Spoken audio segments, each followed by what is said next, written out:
Então, para a gente iniciar, eu vou começar com a retomada dos conteúdos que nós tivemos em sala de aula. Então, essa primeira parte da aula ela será uma revisão do conteúdo que nós tivemos. Vamos lá?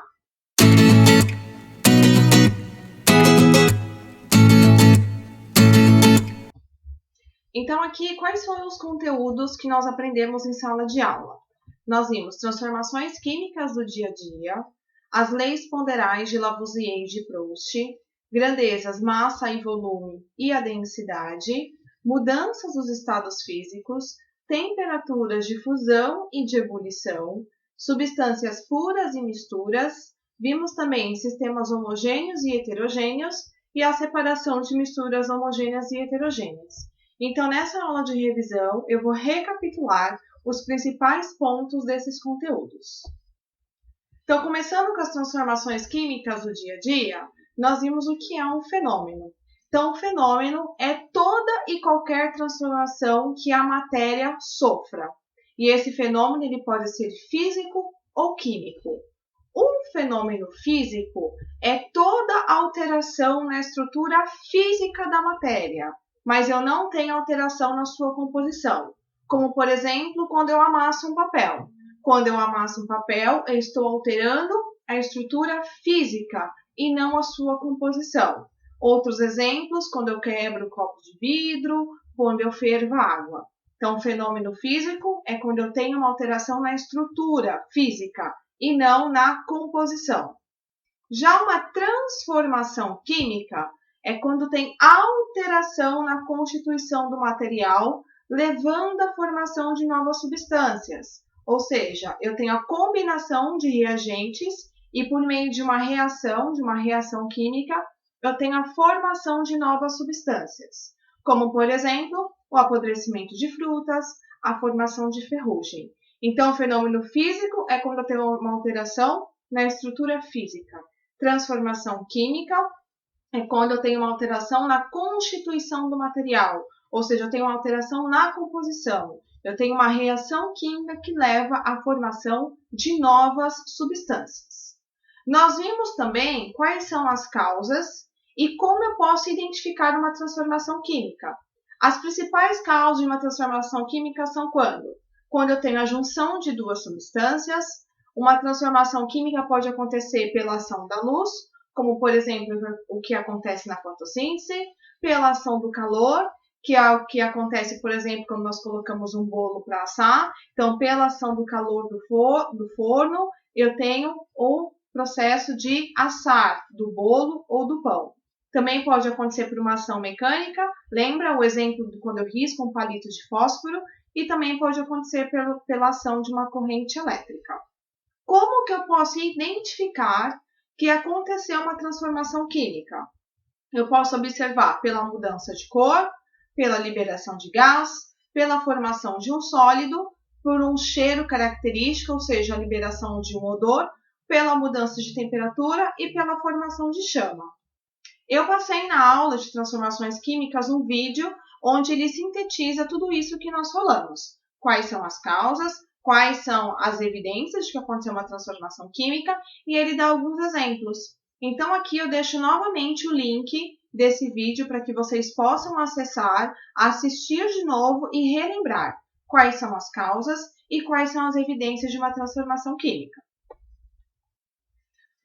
Na segunda aula, nós vimos as leis ponderais. Lembrando que as leis ponderais são leis que relacionam as massas dos reagentes e as massas dos produtos envolvidos em uma reação química. E nós aprendemos duas leis ponderais, a lei de Lavoisier e a lei de Proust. Então, primeiramente, a lei da conservação da massa de Lavoisier. O que Lavoisier dizia? Que na natureza nada se cria, nada se perde, tudo se transforma. Então, foi com base nessa frase que ele fez vários experimentos com combustão de vários materiais. O que ele percebeu? Ele concluiu o quê? Que em uma reação química, a soma da massa dos reagentes é igual à soma da massa dos produtos. A segunda lei ponderal que nós vimos foi a lei das proporções constantes de Proust, onde ele disse o quê? Ele disse que a proporção em massa dos reagentes dos produtos em uma reação, ela é fixa, constante e invariável. Vamos ver um exemplo para relembrarmos? Eu tenho aqui um quadro onde eu tenho em consideração a reação de mercúrio mais oxigênio, formando óxido de mercúrio. Então, eu pergunto para vocês, levando em consideração o primeiro experimento, eu tenho aqui 200 gramas de mercúrio, reagiu com 16 gramas de oxigênio, formando 216 gramas de óxido de mercúrio. Eu tenho aqui nesse experimento 1 atuando o quê? A lei de Lavoisier, ou seja, a soma das massas dos reagentes é igual à soma das massas dos produtos. Como que eu identifico mesmo em uma reação quais são os reagentes e quais são os produtos? Aqui eu tenho a reação química. Tudo que está antes da setinha são os reagentes, ou seja, são os materiais que vão reagir para originar os produtos. E tudo que está após a setinha são os produtos. Então, o que Lavoisier falava? Que a soma da massa dos reagentes é igual à soma da massa dos produtos. Ou seja, quem são os reagentes dessa minha reação? Mercúrio e oxigênio. E qual é o produto? O óxido de mercúrio. Então, a soma da massa do mercúrio e do oxigênio é igual à soma da massa do óxido de mercúrio. 200 mais 16, eu tenho 216 gramas do meu produto. Aí eu falo para vocês descobrir o valor de A. Então, aqui a gente vai utilizar a lei de Proust, onde ele fala o quê?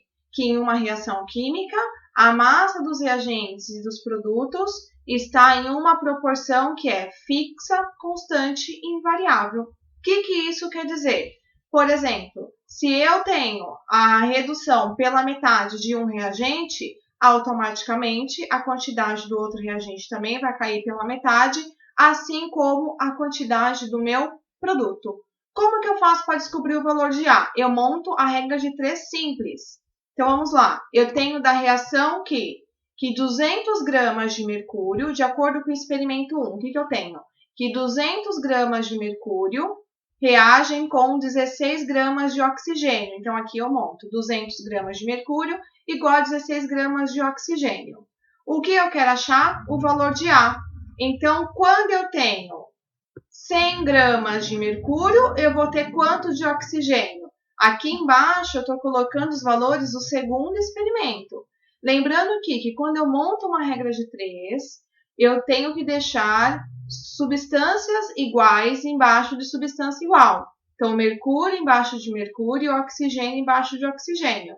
Então, 200 gramas de mercúrio é igual a 16 gramas de oxigênio. Quando eu tenho 100 gramas de mercúrio, eu vou ter quantos de oxigênio? Faça a multiplicação em cruz.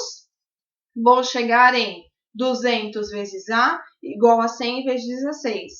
200A igual a 1.600. A será igual a 1.600 dividido por 200. A será igual a 8 gramas. Tudo bem? Outro exemplo, eu quero achar o valor de B. Então, aqui, novamente, vou pegar os valores aqui do primeiro experimento, que me diz o quê? Que 200 gramas de mercúrio reagem com 16 gramas de oxigênio. Quando eu tenho 1,6 gramas de oxigênio, quantos gramas de mercúrio eu terei? Faça a multiplicação em cruz. Tenho 16 vezes B igual a 200 vezes 1,6. 320 igual a B vezes 16. B será igual a 320 dividido por 16, B igual a 20 gramas. Então, esse é um exemplo para recapitular o que nós tivemos em sala de aula. Quem tem dúvida, eu recomendo que refaçam os exercícios que nós fizemos em sala de aula e, se quiser, também pode refazer esse exemplo que eu acabei de falar para entender melhor e tirar as dúvidas, se ainda ficou alguma dúvida. Na terceira aula, nós vimos algumas grandezas, como massa, volume, e vimos a propriedade de densidade.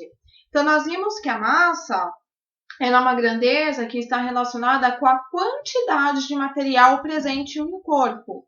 Como que nós geralmente obtemos a massa de um corpo? Geralmente, nós utilizamos uma balança. Já o volume é a grandeza que corresponde ao espaço que um corpo ocupa. E a densidade, ela é a grandeza que relaciona massa e volume. Então, como que eu faço para calcular a densidade? Densidade é igual a massa dividido pelo volume. Então, aqui um exemplo para a gente relembrar. Se um corpo tem a massa de 20 gramas e um volume de 5 centímetros cúbicos, quanto vale a sua densidade? Então, quando a gente vai resolver um exercício desse tipo, primeiramente, nós temos que fazer o quê? Ver qual fórmula eu irei utilizar. Então, se eu estou perguntando qual o valor da densidade, então eu tenho que utilizar a fórmula da densidade. Então, tem aqui que densidade é igual a massa sobre volume, massa dividido por volume. Depois, no segundo passo, eu tenho que anotar quais são os valores que o exercício já me forneceu. Então, o exercício ele me falou o quê? Que a massa é 20 gramas, então M igual a 20 gramas, e o volume é de 5 centímetros cúbicos, então volume igual a 5 centímetros cúbicos. Então, ele já me deu a massa, o volume e eu quero a densidade. Então, eu vou simplesmente substituir esses valores aqui na fórmula da densidade. Então, densidade é igual a massa, que é 20 gramas, dividido pelo volume, que é de 5 gramas. Densidade é igual a quanto? 20 dividido por 5, 4. E eu deixei aqui as unidades porque é importante que a gente coloque a unidade. Grama dividido por centímetro cúbico. Então, eu divido os valores e copio as unidades. Então, esse corpo tem uma densidade de 4 gramas por centímetro cúbico. Também enfatizo, se você ficou com dúvida, refaça os exercícios que nós fizemos em sala de aula, refaça esse exemplo e se você ainda tiver alguma dúvida, anote a sua dúvida e na nossa aula lá no Teams, quando eu estiver disponível no Teams, você tire a dúvida comigo, tudo bem? Vimos também que a densidade é o que determina aquela brincadeira de materiais que flutuam ou não flutuam. Lembra, nós até fizemos um experimento no laboratório, utilizando um copo de água, um prego, uma bolinha de isopor e uma bolinha de alumínio. Então, aqui eu tenho o exemplo de um copo de água. Nesse copo de água tem a cortiça e tem o chumbo. Então, o que eu observo? Que a água tem densidade de 1 grama por centímetro cúbico. A cortiça tem uma densidade de 0,32 grama por centímetro cúbico. Ou seja, a densidade da cortiça é menor do que a densidade da água e é por isso que ela flutua. Já o chumbo tem a densidade de 11,3, ou seja, a densidade do chumbo é maior do que a densidade da água, por isso que ele afunda. Então, a cortiça flutua porque ela tem uma densidade menor do que a água. E o chumbo afunda porque ele tem uma densidade maior do que a água. Depois nós vimos as mudanças dos estados físicos. Então, nós vimos que o estado físico é a forma que a matéria pode se apresentar no espaço. Quais são os estados físicos que nós temos? Sólido, líquido e gasoso. E nós vimos quais são os nomes dessas mudanças de estado físico. Então, aqui nós temos que o sólido, quando passa para o líquido, o nome desse processo é fusão. O líquido, quando passa para o estado gasoso, é a vaporização. Lembrando que a vaporização ela pode acontecer de 3 formas: a ebulição, a calefação e a evaporação. Sendo que a evaporação é quando essa passagem do estado líquido para o estado gasoso acontece a temperatura ambiente. Por exemplo, é o que acontece quando nós colocamos a roupa lá no varal para secar. Então, a água passa do estado líquido para o estado gasoso em temperatura ambiente. Já a ebulição é o que acontece quando nós colocamos, por exemplo, um caneco com água para ferver no fogão. A ebulição é a passagem do líquido para o gasoso, só que isso acontece em uma determinada temperatura. Por exemplo, nós sabemos que a temperatura de ebulição da água é de 100 graus Celsius. Então, a água ela entrará em ebulição, ou seja, ela passará do estado líquido para o estado gasoso em uma temperatura mínima de 100 graus Celsius. Já a calefação é quando a passagem do estado líquido para o estado gasoso acontece meio que de forma quase que instantânea. Isso acontece, por exemplo, quando você tem uma panela quente, você vai lá e pinga uma gota d'água. o que acontece é que meio que automaticamente, meio que imediatamente, essa gota d'água ela passa do estado líquido para o estado gasoso. Isso acontece por quê? Porque aquela superfície onde eu pinguei a gota d'água, por exemplo, a panela, ela estava numa temperatura já superior à temperatura de ebulição da água. Então, quando eu pingo a gota de água lá, ela automaticamente passa para o estado gasoso. Então, quando passa do sólido para o líquido, eu tenho a fusão. Quando eu passo do líquido para o gasoso, eu tenho a vaporização. Quando eu passo do estado sólido diretamente para o estado gasoso, eu tenho a sublimação, que é o que acontece com a naftalina e com o iodo. Esses processos que eu falei para vocês, fusão, vaporização e sublimação, são processos que absorvem calor. Ou seja, para que eles aconteçam, eu preciso absorver calor. Então, nós falamos que essas transformações são transformações endotérmicas, absorvem calor. Quando o líquido passa para o sólido, nós chamamos de solidificação, e quando o estado gasoso passa para o líquido, nós chamamos de condensação ou liquefação. E quando passa do estado gasoso diretamente para o estado sólido, nós chamamos de ressublimação. Essas três mudanças, solidificação, condensação e ressublimação, são transformações que liberam calor. Então, nós chamamos de transformações exotérmicas, que liberam calor. Nós vimos que essas mudanças de estado físico, ela pode ser representada por um diagrama, onde eu tenho aqui no eixo Y a temperatura, e aqui eu tenho geralmente o tempo que essa transformação demora para ocorrer. Então, vamos considerar um diagrama onde eu tenho um aquecimento da minha substância. Então, por exemplo, eu tenho um sólido, esse sólido ele está inicialmente a menos 10 graus Celsius. Eu aqueço esse sólido até ele chegar numa temperatura que ele vai começar o seu processo de fusão. Então, aqui eu tenho a formação do patamar.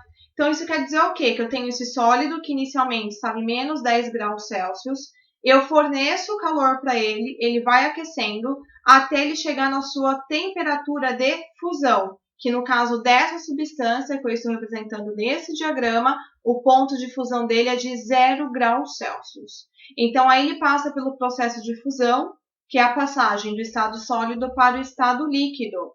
Depois que todo o meu material sólido foi convertido em líquido, esse meu líquido ele vai sendo aquecido, até ele atingir o que nós chamamos da sua temperatura de ebulição, que aqui no caso é de 100 graus Celsius. E aí ele entra em ebulição, que é a passagem do estado líquido para o estado gasoso ou estado de vapor. Tudo bem? Então, aqui nós temos o diagrama. O que nós temos aqui, então? Nós temos os estados físicos, sólido, líquido, vapor ou gasoso. E nos patamares, nessas linhas que são constantes, nós temos as mudanças de estado físico. Lembrando que nesses patamares nós temos a coexistência dos dois estados físicos envolvidos. Por quê? Porque aqui, por exemplo, eu tenho a fusão, que é a passagem do sólido para o líquido. Então, aqui no patamar que me indica a mudança de estado, eu teria a coexistência de sólido e de líquido. Somente quando a fusão termina, ou seja, somente quando todo o sólido for convertido em líquido, eu tenho somente o líquido aqui presente. Então, nesse diagrama, eu consigo identificar os estados físicos, as mudanças de estado físico e também consigo identificar as temperaturas de fusão e de ebulição. Então, aqui eu tenho sólido, líquido, vapor ou gasoso, fusão e ebulição. Qual é a temperatura ou o ponto de fusão dessa substância? É de 0 graus Celsius. Então, eu venho aqui no patamar da fusão, vou até aqui o eixo Y e vejo quanto que corresponde a essa temperatura, 0 graus Celsius. Quanto que é a temperatura de ebulição ou o ponto de ebulição?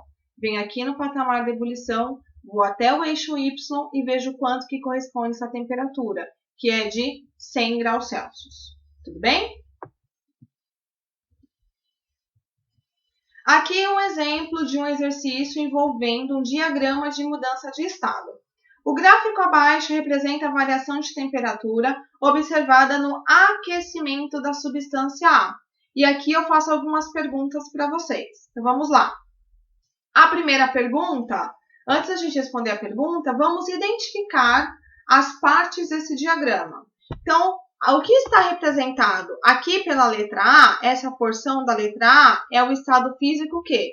É o sólido, porque ele disse que eu tenho um aquecimento. Então, aqui eu tenho o sólido. Na letra B, eu tenho representada a fusão, que é a passagem do sólido para o líquido. Então, a letra C automaticamente é o líquido. Na letra D, eu tenho o processo de ebulição, que é a passagem do líquido para o gasoso. E o E é o gasoso. Então, identifiquei quais são as partes desse meu diagrama. Vamos responder. No item A, eu perguntei em qual faixa de temperatura essa substância permanece sólida. Lembrando que faixa, eu tenho uma temperatura inicial e uma temperatura final. Então, em qual faixa de temperatura essa substância permanece sólida? Então, nós vimos que o sólido corresponde a essa porção A aqui do gráfico. Então, em qual faixa de temperatura que ele permaneceu sólido? De 10 a 20 graus. No item B, eu pergunto em qual faixa de temperatura ela é totalmente líquida. Então, eu vejo aqui qual é a porção que ela é líquida, que é essa porção representada pela letra C, e eu vejo que ela é líquida de 20 a 40 graus. Tudo bem? No item C, eu pergunto qual é a temperatura de ebulição da substância A. Então, como que eu vejo a temperatura de ebulição? Qual o patamar que me indica a ebulição? O primeiro patamar aqui é a fusão, que é de sólido para líquido, e o segundo patamar é ebulição, que é de líquido para gasoso. Então, qual é a temperatura de ebulição? Eu vou aqui no patamar da ebulição, vou até o eixo Y, o eixo da temperatura, e vejo qual que é a temperatura. Qual que é essa temperatura? 40 graus Celsius, tudo bem? E qual que é a temperatura de fusão? Então, a fusão é a passagem do sólido para o líquido. Aqui, representado pela letra B, eu tenho o patamar que corresponde à fusão. Como que eu faço para saber a temperatura?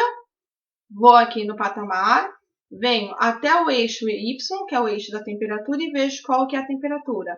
A temperatura é de 20 graus. Então, nós fizemos um exemplo desse em sala de aula. Eu digo que é importante vocês refazerem e tentam depois refazer esse exemplo aqui da aula sozinhos. E se tiver dúvida, anotem e tirem a dúvida comigo lá no Teams. Outra aula que nós tivemos foi a aula de substâncias puras. Então, o que é uma substância pura? A substância pura é uma substância que é formada por unidades químicas iguais. E elas têm propriedades físico-químicas constantes e bem definidas. O que isso quer dizer? Que uma substância pura ela é formada por átomos ou moléculas iguais. E elas têm propriedades físico-químicas como temperatura de fusão, temperatura de ebulição e densidade bem definidas e constantes. O que isso quer dizer? Por exemplo, a água, nós sabemos que a água pura ela tem um ponto de fusão de 0 graus Celsius e um ponto de ebulição de 100 graus Celsius. Quando nós adicionamos, por exemplo, o sal à água, essas temperaturas já mudam. Então, quando eu falo que uma substância pura tem uma propriedade química bem definida e constante, é isso. A água pura, nós sabemos que ela tem um ponto de fusão de 0 graus Celsius e um de ebulição de 100 graus Celsius. Aqui eu representei para vocês cristais de cloreto de sódio. Quando o cloreto de sódio está sozinho, ele também é uma substância pura. As substâncias puras, elas podem ser classificadas em simples ou em composta. Uma substância pura simples é uma substância que é formada por um ou mais átomos de um mesmo elemento químico. Por exemplo, o gás oxigênio. Então, aqui a fórmula do gás oxigênio é O2. Então, aqui eu tenho representado essas bolinhas em azul. Eu tenho 2 átomos de oxigênio, ou seja, o gás oxigênio O2 ele é formado por 2 átomos de oxigênio. Então, ele é uma substância simples, porque eu tenho 2 átomos do mesmo elemento químico. Já uma substância composta, é aquela que é formada por átomos de elementos químicos diferentes. Por exemplo, aqui, a água. A fórmula da água é H2O. Então, aqui eu tenho representado em azul o oxigênio e em roxo o hidrogênio.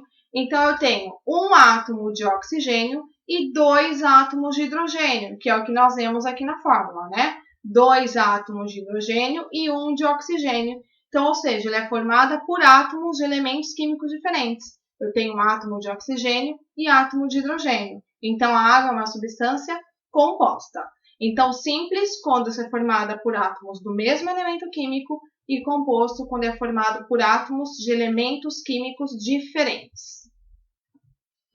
As misturas são formadas por mais de uma substância e as suas propriedades físico-químicas, como ponto de fusão, ponto de ebulição e densidade, vão variar de acordo com a proporção dos seus componentes. Então, está vendo a diferença? A substância pura, ela tem propriedades físico-químicas constantes e definidas.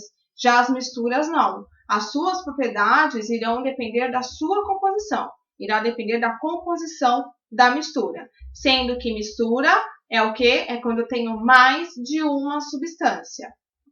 Exemplos de misturas. Eu tenho aqui uma mistura de água e álcool. Tudo bem? Então, nós vimos o que são componentes e o que é fase. Componentes são as substâncias que formam uma mistura. E fase é aquela porção homogênea que a gente visualiza, mesmo quando nós estamos visualizando em nível microscópico. Então, aqui, por exemplo, tem uma mistura de água e álcool. Quais são os componentes? Água e álcool. Tudo bem? Quantas fases eu observo? Qual é a porção homogênea que eu observo? Aqui eu observo uma única fase. Outro exemplo de mistura, a água e o óleo. Quais são os componentes? A água e o óleo. Quantas fases eu tenho? Eu tenho 2 fases. Eu observo 2 porções homogêneas.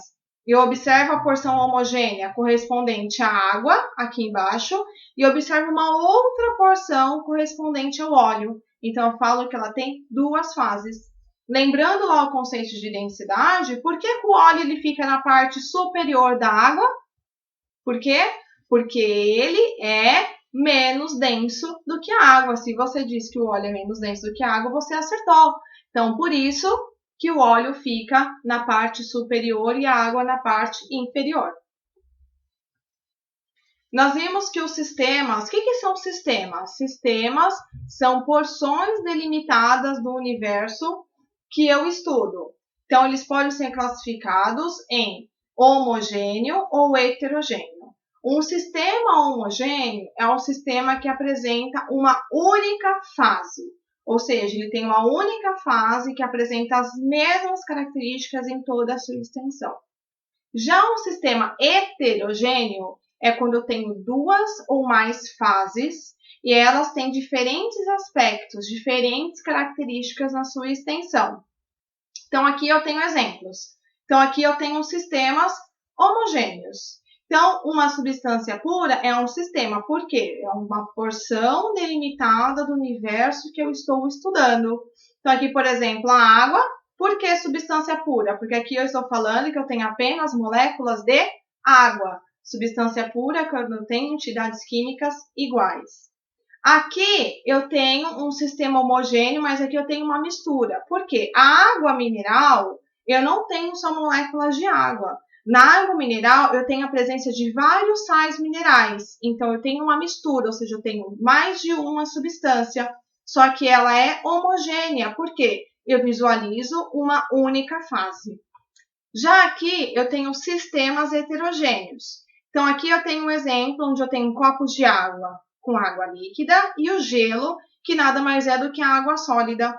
Então, aqui eu tenho um sistema heterogêneo. Heterogêneo por quê? Eu tenho 2 fases. A fase correspondente à água líquida e a fase correspondente à água sólida. Só que esse meu sistema é uma substância pura. Por que substância pura? Se você disse que é substância pura porque eu tenho apenas moléculas de água, você acertou. Porque eu tenho apenas moléculas de água, então eu tenho uma substância pura. E sistema heterogêneo, por quê? Porque eu tenho a presença de 2 fases. Já aqui eu tenho uma mistura formada por água e óleo. Por que mistura? Se você disse que é uma mistura porque eu tenho mais de uma substância, você acertou. Quais são as substâncias que eu tenho? O óleo e a água. E por que esse sistema é heterogêneo? Porque eu tenho duas fases. Quando eu tenho mais de uma fase, o meu sistema é heterogêneo. Vamos aqui relembrar dessa tabela que nós fizemos em sala de aula? Então, eu coloquei aqui 3 tipos de misturas e eu quero que vocês digam para mim o número de componentes, o número de fases e se esse meu sistema é homogêneo ou heterogêneo. Então, aqui, vamos considerar a primeira mistura, água e sal. Então, eu tenho 2 componentes, a água e o sal. Quantas fases eu tenho? Eu tenho uma fase. Quando eu misturo a água com sal, eu visualizo apenas uma fase. Logo, então, essa minha mistura é uma mistura homogênea. Quando eu tenho água, sal e vinagre, eu tenho 3 componentes, a água, o sal e o vinagre, e eu continuo tendo uma única fase, porque eles são materiais que se misturam. Então, eu continuo tendo uma mistura homogênea. Já quando eu tenho água, sal, vinagre e óleo, eu tenho 4 componentes, a água, o sal, o vinagre e o óleo. Quantas fases eu tenho? Aqui já mudou. Eu tenho 2 fases, porque o óleo não vai se misturar na água, então eu vou ter a fase correspondente ao óleo, que ficará na parte superior, e a fase que terá a água, o sal e o vinagre, que ficará na parte inferior. Então, se eu tenho 2 fases, eu tenho uma mistura heterogênea. Tudo bem? E aqui eu coloquei diagramas de mudança de estado físico. Lembra os diagramas que nós vimos anteriormente? Para a gente ver que a substância pura e as misturas apresentam diagramas diferenciados. Então, aqui primeiro eu tenho o diagrama de uma substância pura. Lembra que eu falei que a substância pura ela tem propriedades físico-químicas constantes e bem definidas. Então, um diagrama de mudança de estado de uma substância pura, ele terá esse perfil. Ou seja, ele terá a formação dos patamares nas 2 mudanças de estado físico. O que isso quer dizer? Aqui, por exemplo, eu tenho o diagrama da água. Então, isso quer dizer o quê? Que a fusão da água é 0 graus... o ponto de fusão da água é 0 graus Celsius e o ponto de ebulição é de 100 graus Celsius. Isso quer dizer que nessas temperaturas eu tenho a fusão e a ebulição, respectivamente. Então, o diagrama de uma mudança de estado de uma substância pura, eu tenho a formação de patamares durante a mudança do estado físico. Isso me indica o quê? Isso me indica que durante a transformação, durante a mudança de estado físico, a temperatura da substância permanece constante. Por isso que eu tenho a formação dos patamares. Já o diagrama de mudança de estado de uma mistura comum, ele já tem esse outro perfil. Você não observa os patamares como você observa aqui na substância pura. Você vê todos, né, linhas em diagonal. Você não observa patamar. Isso porque quando eu tenho uma mistura, essas propriedades variam de acordo com a composição dessa mistura. Só que eu ainda posso ter 2 perfis de diagramas de misturas. O de mistura azeotrópica e de mistura eutética. A mistura eutética, um diagrama de uma mistura eutética, ela terá esse perfil. O que você observa? Que a mistura eutética, o ponto de fusão, ou seja, a fusão ou está a mudança de estado físico que tem a formação de um patamar. Então, um diagrama onde a fusão é onde eu encontro o patamar, eu tenho uma mistura eutética, ou seja, quer dizer que o ponto de fusão é constante. Já a mistura azeotrópica é quando o ponto de ebulição ele é constante. Então, aqui são os 4 perfis de diagrama que nós podemos ter.